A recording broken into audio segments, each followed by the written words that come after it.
지혜의 길을 선택하라.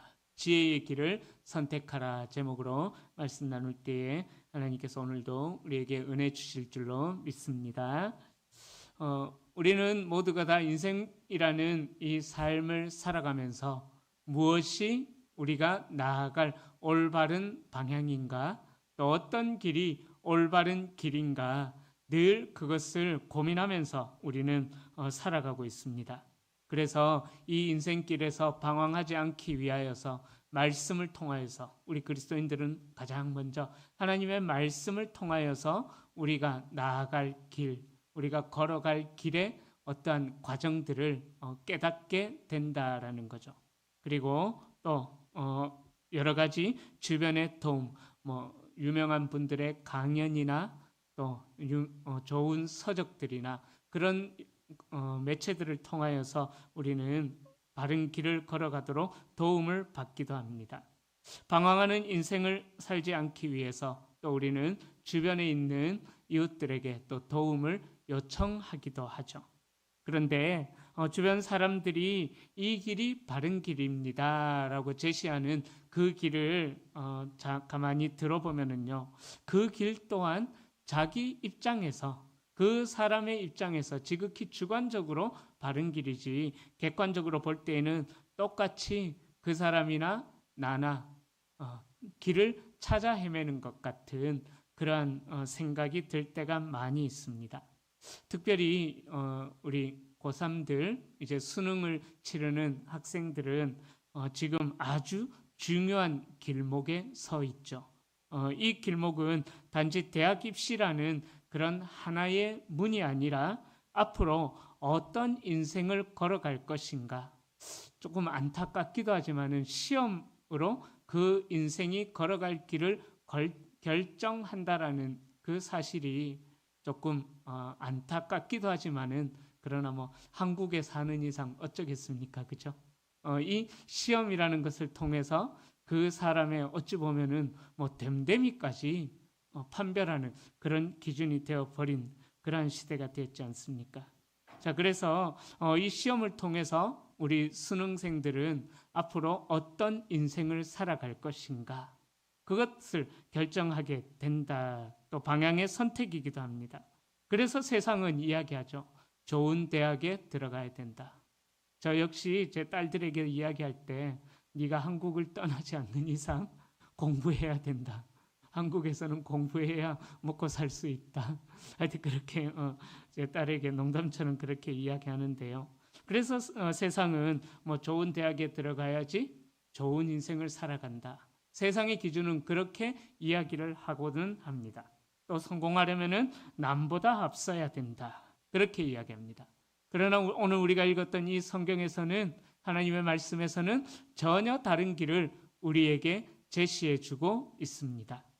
바로 우리가 읽었던 이 잠언은 인생의 진짜 성공은 어떤 길을 걸어가야 될 것인가? 그것은 지혜의 길을 걸어가야 된다. 하나님께서 기뻐하시는 길을 걸어가야 된다라고 그렇게 잠언은 이야기하고 있습니다.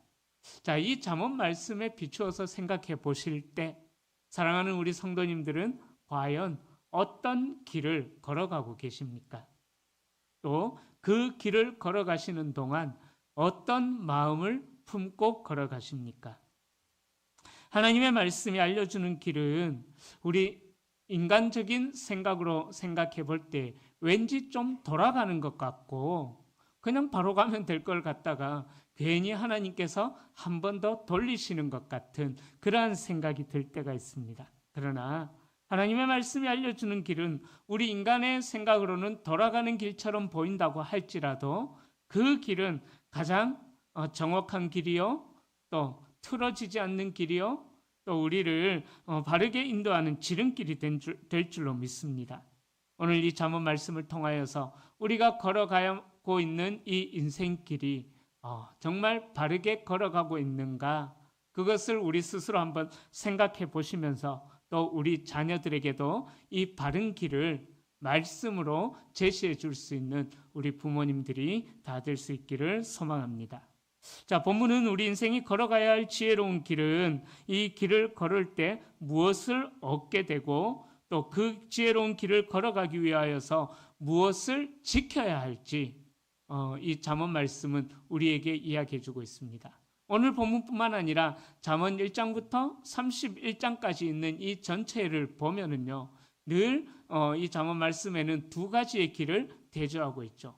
의인의 길과 악인의 길, 지혜로운 자와 어리석은 자, 명철한 자와 명철하지 못한 자, 그러한 여러 가지 대조법, 단순한 대조입니다. 그 대조법을 사용하면서 우리가 걸어가야 할 인생길이 어떤 길인가를 이야기하고 있습니다. 자, 우리가 읽었던 이 잠언은 지혜서라고 이야기를 합니다. 다들 잘 알고 계실 거예요. 지혜서. 자, 이 지혜서에 속한 성경이 욥기, 시편, 잠언, 전도서, 아가서 이렇게 5권의 성경이 지혜서, 시가서라는 말로도 표현하는데 지혜서라고 이야기를 합니다. 자, 이 욥기, 시편, 잠언, 전도서, 아가서를 살펴보면은요, 우리가 이 땅을 살아가는 동안 어떠한 방식의 삶을 살아가야 되는가, 그리고 그 삶의 방식을 통하여서 정말 추구해야 될 것이 무엇인가, 바로 여호와를 경외하는 지혜를 소유하기를 이 잠언서에서는 또 나머지 지혜서에서도 그렇게 이야기하고 있습니다.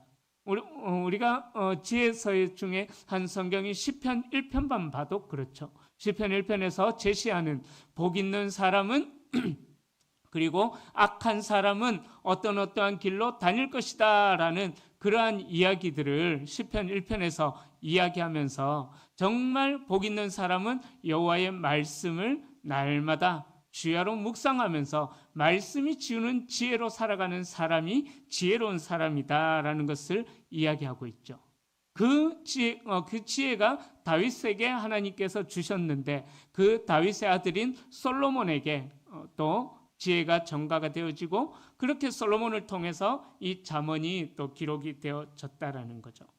자, 그래서 본문은 우리가 살아가는 동안 마땅히 살아가야 할 삶의 방식을 구체적으로 우리에게 이야기해 주고 있습니다.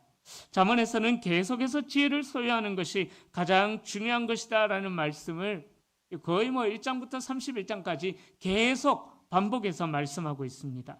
그런데 오늘 본문에서는 조금 더 구체적으로 지혜를 얻은 자와 지혜를 얻지 못한 자를 대조하면서 지혜의 중요성을 강조하고 있는데 좀 더 구체적으로 설명하고 있다는 거죠. 자, 우리가 살아가고 있는 인생을 비유할 때 사람들은 길을 걸어간다라는 그러한 표현을 사용합니다. 그러니까 지혜로운 길과 어리석은 길을 우리는 어떤 길을 선택할 수밖에 없습니다. 그러나 우리가 어떠한 길을 선택하느냐에 따라서 그 길의 끝에 맺어지는 열매는 다르다라는 거예요. 지혜로운 길을 선택하는 자는 생명으로 나아가는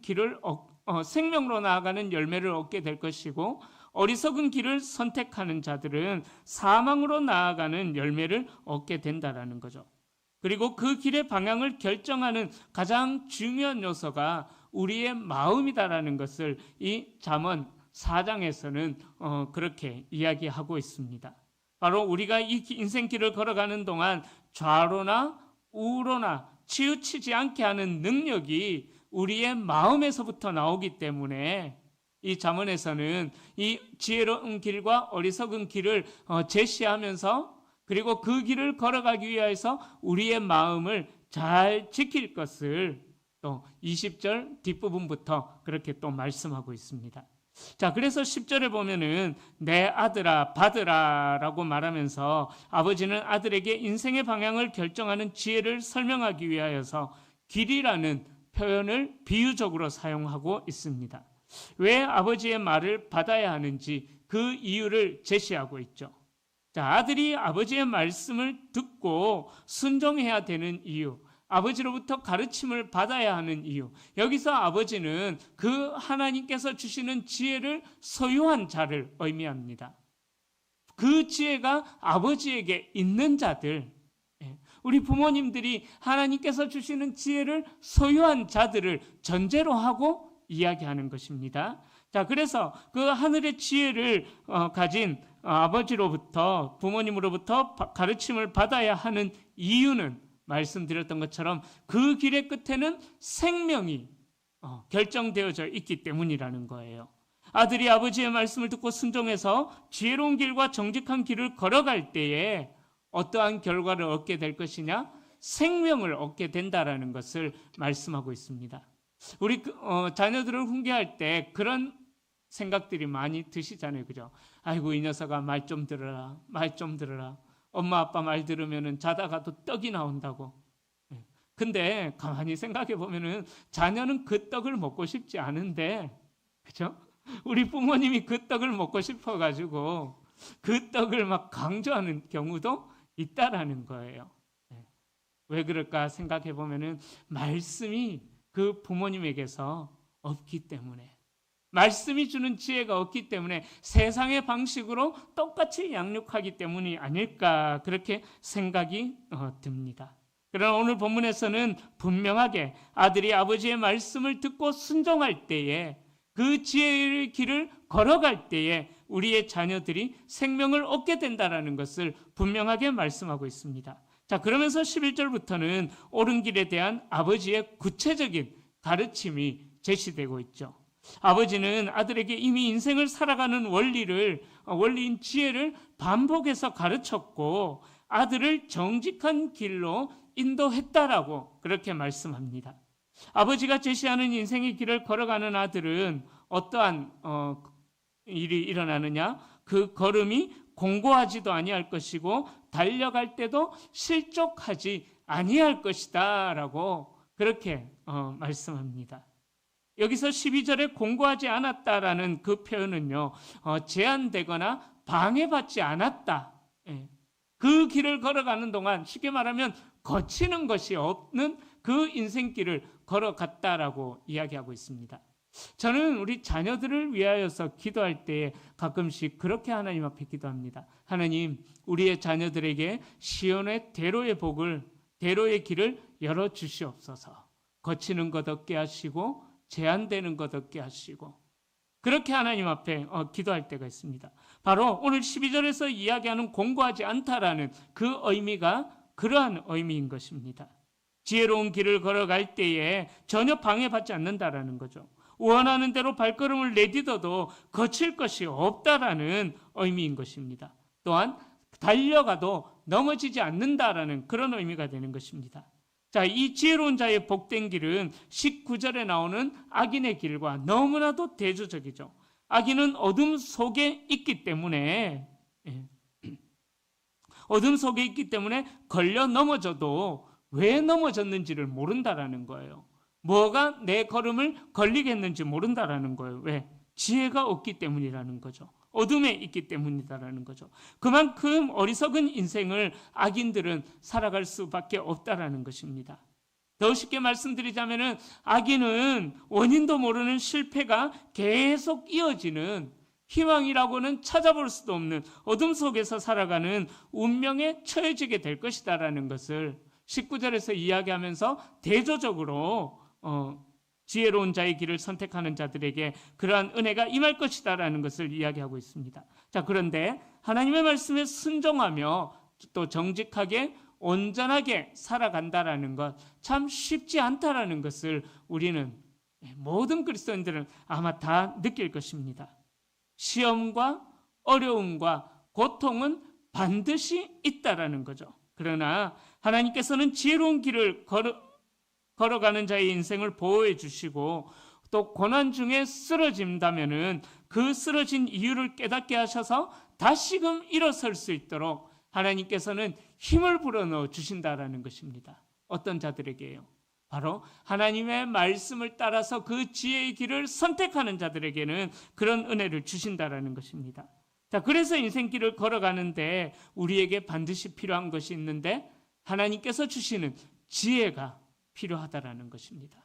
그 지혜가 우리 부모님들에게 먼저 있어야지 우리 자녀들에게도 그 지혜가 유산처럼 물려질 수가 있다라는 거죠. 그러기에 이 지혜는 있어도 되고, 하나님의 말씀이 주는 지혜는 있어도 되고 없어도 되는 것이 아니라 우리의 인생에 반드시 있어야만 되는 중요한 또 필요한 것입니다. 하나님은 지혜롭고 정직하게 살아가는 자에게 힘을 주시고 세상에서 강하고 담대할 수 있도록 붙들어 주신다라는 거죠. 또 어려운 일들을 만났을 때에 쓰러지지 않도록 힘과 능력이 되어 주시기 때문입니다. 그러기에 세상 지혜 대신에 하나님의 지혜로 살아가는 우리 성도님들이 되시기를 축복합니다. 하나님께서 주시는 지혜는 바로 생명과 같기 때문입니다. 자, 그래서 13절에서는 다시 또 아버지가 강력하게 세 가지의 명령으로 강력하게 권고하고 있어요. 훈계를 굳게 잡아라, 놓치지 말아라, 그리고 지켜라. 이 세 가지 명령을 연속으로 사용하면서 이 지혜를 소유하는 것의 중요성을 아버지는 강조하고 있습니다. 왜냐하면 훈계를 지키는 것이 계속해서 말씀드렸던 것처럼 곧 생명을 지키는 것이기 때문입니다. 하나님은 선하시고 신실하신 분이고 사랑하는 자녀들에게 필요한 것을 넉넉히 공급해 주시는 은혜로운 분이시기 때문입니다. 우리가 의지하는 하나님이 바로 이런 분이시다라는 것을 우리는 기억하여서 이 훈계를 굳게 잡고 놓치지 말고 또 우리에게 있는 지혜를 하나님께서 주신 말씀을 또 그 지혜를 지켜나가야만 한다는 것을 잠언 4장이 우리에게 알려주고 있습니다. 자, 또 길에 대한 비유의 두 번째 예는요, 14절과 15절에 나오는 악인의 길입니다. 아버지는 명령형 동사를 계속 사용하면서 악의 길을 멀리하라라고 경고합니다. 14절은 두 개의 부정명령어를 사용하고 있습니다. 사악한 자의 길에 들어가지 말라, 또 악인의 길로 다니지 말라, 그렇게 말씀합니다. 15절은 같은 맥락에서의 악한 자의 길로 가지 않는 구체적인 방법을 제시하고 있습니다. 그것은 바로 악한 자의 길을 피하고 악한 자의 길을 떠나는 것입니다. 여기서 떠난다는 말은 도망한다라는 그러한 의미가 있습니다. 잠언 27장 12절에서도 이렇게 말씀합니다. 슬기로운 자는 재앙을 보면 숨어 피하여도 어리석은 자들은 나가다가 해를 받느니라. 한 번씩 인터넷에 보면은요, 재밌는 영상이 올라오는데요, 남자들이 빨리 죽는 이유라는, 유튜브에 그렇게 검색을 해보면은요, 참 재밌는 영상이 많이 올라와요. 남자들이 빨리 죽는 이유. 왜냐하면은 쓸데없는 모험을 많이 하기 때문에, 하여튼, 참 다양한 일들이 있는 걸 봤는데요. 바로 그런 어리석음들이 있다라는 거죠. 슬기로운 자는 재앙을 보면 피하여 숨지만은 어리석은 자는 뭐 어때 하면서 나아가다가 결국은 재앙을 당하게 된다라는 거예요. 그러기에 악한 길에는 우리가 처음부터 들어가지 말고 더 나아가는 자들은 어리석게 해를 받게 된다라고 우리에게 경고하고 있습니다. 여기에 대한 예가 성경 말씀에 좋은 예가 있죠. 바로 요셉을 보면은 우리는 좋은 예로 받아들일 수가 있습니다. 보디발의 아내가 한참 사춘기의 청년인 요셉을 유혹할 때에 요셉이 그 유혹의 자리에서 어떠했습니까? 내가 하나님 앞에 어찌 득죄할 수 있습니까? 라며 그 자리를 늘 피했다라는 거예요. 그런데 이 보디발의 주인의 아내가 이제 유혹을 합니다. 모든 종들을 그 집에서 다 휴가 보냈는지는 모르겠지만은 다 몇 명만 남겨놓고 다 떠나보냅니다. 그리고 나서 이 집에 아무도 없다, 나와 동침하자 라면서 요셉을 유혹할 때에 요셉이 그 자리를 이제 도망가는 그런 일들이 일어났지 않습니까? 그러니까 요셉을 보면 악한 자의 길에 들어섰을 때에 대처하는 그 지혜를 우리에게 잘 분명하게 또 제시해 주고 있습니다. 보디발의 아내가 요셉을 유혹할 때 요셉이 만약에 그 자리를 떠나지 않고 보디발의 아내의 유혹에 넘어가 버렸다라면은, 또 아니 나는 유혹을 이길 수 있다고 하면서 그 자리에 계속 만약에 요셉이 있었다면은 어떤 일들이 일어났겠습니까? 아마 요셉의 인생은 더 이상 성경에서 기록되지 않았을지도 모르겠습니다. 아마 그런 인물이었다라면은 아마 뭐 우리에게 견본으로 악한 자로 제시해 준다고 등장했을지는 모르겠지만, 만약에 요셉이 그 유혹에 넘어져 버렸다면은 아마 성경에서 사라졌지 않았을까 생각해 봅니다. 마찬가지입니다. 우리는 살아가는 동안 그 길이 악한 자의 길인지 모르고 악한 자의 길에 들어설 수도 있습니다. 그러나 악한 자의 길이라는 것을 깨달았다면은 즉각적으로 그 길에서 돌이켜 요셉처럼 도망가야 한다라는 거예요. 어리석게 호기심이 생겨가지고 그 길로 더 나아갈 때는 재앙 가운데 거하게 된다라는 사실입니다. 사랑하는 성도님들, 인생을 살아가는 우리 앞에는 선택할 수 있는 여러 가지 길이 놓여져 있습니다. 신앙의 길, 의의 길, 생명의 길도 있지만 반대로 우리를 무너뜨리는 멸망의 길도 반드시 우리 앞에 놓여져 있다라는 거예요. 유혹의 길도 있다라는 것입니다. 그러기에 여러 가지 여정으로 인도할 그 다양한 길 가운데서 단호하게 결정을 하셔야 합니다. 죄악으로 연결되어지는 길에는 내 발걸음을 들어놓지 않겠다. 단호한 결정이 우리에게 있어야만 합니다. 왜 그렇습니까? 이 죄악의 길은 한번 빠져들면은요, 헤어나오기가 쉽지가 않기 때문입니다. 제가 살아오면서 죄를 지었을까요? 안 지었을까요? 네. 여러분들의 기대대로, 기대대로, 저도 부끄러운 죄도 지으면서 살았던 그런 사람입니다. 그 부끄러움이 강도가 조금 다를 수도 있겠죠. 하여튼 하나님께서 보시기에 좀 안타까워하시는 그러한 부끄러운 부분들도 없지는 않았었던 것 같습니다. 그런데요, 제가 그 세상의 어떠한 유혹들에 한번 넘어가 봤습니다. 너무 재밌습니다. 헤어나오지를 못하겠더라고요. 헤어나오지를 못하겠더라고요. 중요합니다. 우리가 이 죄의 유혹에 한번 빠져들게 되면은요, 한 번쯤 괜찮겠지? No, never, 절대 헤어나오기가 쉽지 않다라는 거예요. 제가 예전에 익산에서 사역할 때에 그 아이가 제 제자였는데, 그 아이가 유치부 때부터 이제 좀비 영화를 계속 봤어요. 좀비 영화를 그렇게 계속 보다 보니까는 하여튼 그 아이에게 하여튼 이상 현상이 좀 일어나는 것들을 봤거든요. 거기서 헤어나오지를 못하고 거기서 하여튼 더 나아가서 결국은 약을 먹게 되는 그런 안타까운 일들도 일어나게 되거든요. 마찬가지라는 거예요. 사랑하는 성도님들, 우리가 죄의 유혹이 우리에게 별것 아닌 것 같지만은 또 나는 이 죄의 유혹을 이길 수 있을 것이다 라고 자만할 수도 있겠지만은, 그러나 창세기 4장 7절에서는 우리에게 분명하게 이렇게 경고하고 있습니다. 선을 행하지 아니하면 죄가 문에 엎드려 있느니라. 죄가 너를 원하나 너는 죄를 다스릴지니라. 쉽게 말하면 이거예요. 새가 우리 머리 위에 날아다니는 것은, 죄의 유혹은 우리가 막을 수 없다, 새가 날아다니는 것처럼. 그러나 새가 우리의 머리에 둥지 트는 것은 우리가 막을 수가 있지 않습니까? 그것처럼 죄가 우리 안에 들어와서 둥지를 트는 것, 유혹은 우리가 거절할 수가 없어요.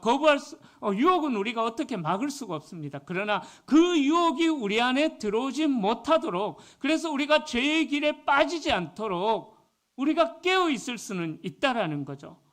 죄가 너를 원하나 너는 죄를 다스릴지니라. 이 창세기 4장 7절의 말씀이 죄에 대한 강력한 경고로 우리에게 주어진 것입니다. 우리 인간들의 본성은 죄의 소원이 있어요. 근본적으로 전적으로 타락한 근본적인 죄인의 속성이 우리 안에 있기 때문에 우리는 틈만 나면 죄를 지으려고 하는 그 타락함이 우리 안에 있다라는 것입니다. 그래서 그 타락함이 우리를 악인의 길로 걷게 만들어 버린다라는 거죠. 호시탐탐 기회를 노리고 있다라는 거죠. 그래서 우리가 깨어있지 않다면은 내가 의도하든 의도하지 않았든 우리는 나도 모르게 은근하게 죄의 유혹에 빠져가지고 그것이 죄인지도 모르고 죄와 동고동락하면서 그 죄로 인하여서 기쁨을 누리면서 살아가는 우리의 모습들이 있다라는 것입니다. 왜냐하면은 죄는 중독성이 있기 때문입니다. 그 중독성에 대하여서 어떻게 이야기하고 있습니까? 본문에서 16절 우리 함께 읽어보겠습니다. 16절입니다. 그들은 악을 행하지 못하면 자지 못하며 사람을 넘어뜨리지 못하면 잠이 오지 아니하며. 정말 못돼 빠졌어요. 그죠? 왜 못돼도 이렇게 못됐을 수가 있겠습니까? 그죠? 악을 행하지 않으면은 어떻대요? 잠을 못 잔대요. 사람을 넘어뜨리지 못하면 잠을 못 잔대요. 얼마나 이 못돼 빠진 죄의 악한 본성이 우리 안에 있다라는 것을 이야기하고 있죠. 악인들은 악을 행하지 못하면 끊임없이 우리와 관계된 모든 것들을 넘어뜨리고 파괴해버린다라는 것입니다. 사랑하는 성도님들, 미가서 2장 1절에서는 이렇게 말씀합니다. 그들이 침상에서 죄를 꾀하며 악을 꾸미고 날이 밝으면 그 손에 힘이 있으므로 그것을 행하는 자. 미가서 2장 1절에서는 그렇게 이야기해요. 바로 이 16절 말씀과 같은 의미가 되겠죠. 잠자리에 들어서 제가 자주 말씀드리죠. 오늘 이 죄를 못 지르고 잠자리에 든다면 억울해서 이가 갈려가지고 내일이 되면 반드시 이 죄를 짓고야 말리라 다짐하면서 잠자리에 드는 그런 죄인의 모습들이 우리 안에 있다라는 거죠. 시편 36편 4절에서도 말씀합니다. 그는 그의 침상에서 죄악을 꾀하며 스스로 악한 자의 길에 서고 악을 거절하지 아니하는도다. 침상에서 생각하는 게 늘 그런 것뿐이라는 거예요. 그러기에 우리는 죄에 빠지지 않도록 항상 깨어 근신해야만 합니다. 더 늦기 전에 악인의 길에서 돌이켜야만 합니다. 어떻게 해요? 시편 5편 3절에서는 이렇게 말씀합니다. 여호와여 아침에 주께서 나의 소리를 들으시리니 아침에 내가 주께 기도하고 바라리이다. 아침에 내가 주께 기도하고 바라리이다. 우리가 이 하루를 시작할 때에 아침에 기도하지 않으면은 물론 다 기도하십니다. 그러나 우리가 살아가는 중에 의외로 기도할 시간이 그렇게 많이 없다라는 것 많이 경험하셨을 것입니다. 그러기에 사랑하는 성도님들 하루를 시작할 때 한 5분이라도 먼저 하루를 새벽기도 꼭 나오라고 제가 말씀드리지는 않겠습니다. 그러나 여러분들의 하루를 시작할 때 단 5분, 10분이라도 하루를 먼저 시작하면서 여호와여 아침에 주께서 나의 소리를 들으시리니 아침에 내가 주께 기도하고 바라리이다. 아침을 시작하면서 이 하루를 시작하면서 우리의 마음을 다시 한 번 더 새롭게 하나님 앞에 다짐해야 되는 것입니다. 아침에 기도한다라는 것은 바로 깨어있다라는 의미인 것입니다. 거룩한 또 순결한 모습으로 믿음의 길을 걸어가고자 하는 그 결단을 이야기하고 있다라는 것입니다. 사랑하는 성도님들, 그러기에 우리는 늘 깨어 있어서 하나님의 은혜를 구해야만 합니다. 왜냐하면 우리는 죄악된 본성이 우리 안에 늘 있기 때문이라는 거죠. 나의 만족, 내가 원하는 대로 살고 싶어하는 그 죄의 본성이 우리 안에 있기 때문인 것입니다. 그러기에 깨어있음으로 말미암아 죄악으로 이끄는 길이라면 근처에도 가지 말고 피하는 것이 지혜인 것입니다. 무엇이 선하고 악한지 분별하며 주님이 기뻐하시는 길을 선택하면 좋겠지만은 아직은 우리 안에 죄의 본성이 너무나 강하기 때문에 그러나 우리는 죄가 무엇인지는 알지 않습니까? 그러기에 깨어 있어서 우리가 그 악인의 길에 근처에도 가지 않는 그러한 지혜가 우리에게 필요한 것입니다. 이제 말씀을 정리합니다. 사랑하는 성도님들, 우리가 지혜로운 삶을 살아가기 위해서 또 잠언에서 이야기하는 의인의 길을 걸어가기 위하여서 우리의 귀, 눈, 마음, 입술, 손, 발 모든 육체를 가지고 우리의 일상 가운데 항상 하나님의 지혜를 드러내셔야만 합니다. 우리가 하나님의 지혜를 깨닫는 것은 무엇보다도 우리의 마음이지요. 하나님을 전적으로 신뢰하는 마음을 가질 때 샘에서 생수가 솟아나듯이 생명력 있는 삶을 살아가게 된다라는 것입니다. 그래서 20절과 21절에는 우리의 신체 기관을 이야기하면서 23절에서는 특별히 우리의 마음을 지킬 것에 대하여서도 말씀하고 있는 것입니다. 오늘 본문이 지혜의 길을 선택해야 된다면 이 길을 걸어가기 위해서는 지켜야 될 것이 우리의 마음이다 라는 것을 잠언 4장에서는 우리에게 분명하게 이야기해 주고 있습니다.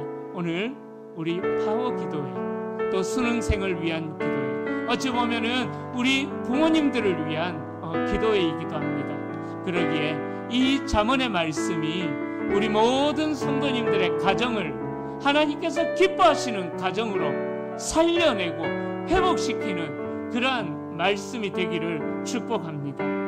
그래서 우리 인생의 방향이 하나님께서 인정하시는 아름다운 의인의 길을 선택함으로 말미암아 우리의 선택에 있어서 날마다 하나님께서 주시는 지혜로 우리의 삶 속에서 아름다운 그 지혜의 열매를 맺어가시는 우리 모든 성도님들이 다 되시기를 주님의 이름으로 간절히 축원합니다.